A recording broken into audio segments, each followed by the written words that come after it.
I've accepted Jesus as my Lord and Savior. But you know, as the years went by, now I'm not. I'm not following Jesus anymore.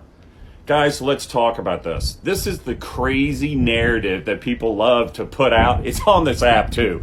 Like, I love the people who are like, whether it's a man or a female, they're like, I was a pastor for 20 something years. And then one day I woke and I realized none of this is it. La, la, la, la, la. Okay, or even the female. I got 4 degrees. I've done all of this. I've done blah, blah, blah. Man, la, la, la, la, la. It's so ridiculous. So let's have real conversation.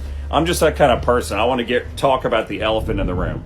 Number one, the first person who talks about all the religious teaching, being a pastor and all that, that's fine. You never accepted Christ in the first place. You're just doing what's called playing church. You're just religious. Look, you did church like somebody becomes a doctor, an attorney, or any other kind of job. You need a degree, a teacher, and you just went and studied about it.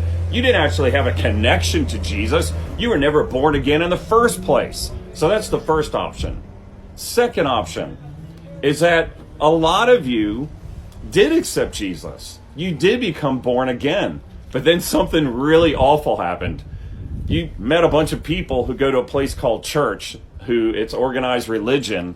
And so as you begin following what all these people are teaching, and I always like to say, when a man teaches something, it brings bondage. When God teaches something, it brings life and life abundantly. So you're in this religious setting, and just because they're using God, it's a man taught, it's creating bondage. You're in there going, what is all this?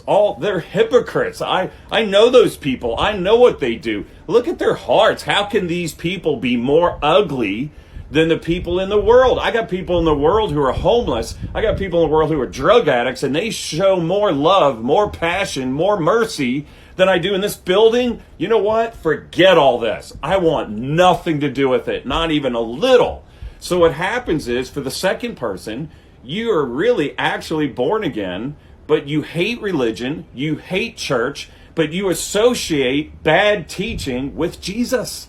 See, you don't need to get rid of Jesus. You need to get rid of super bad organized religion, super bad teaching. And you always just associated, well, that's teaching is who Jesus is, so I don't want him. But the truth is, let go of bad teaching. Jesus is rocking. He is so awesome.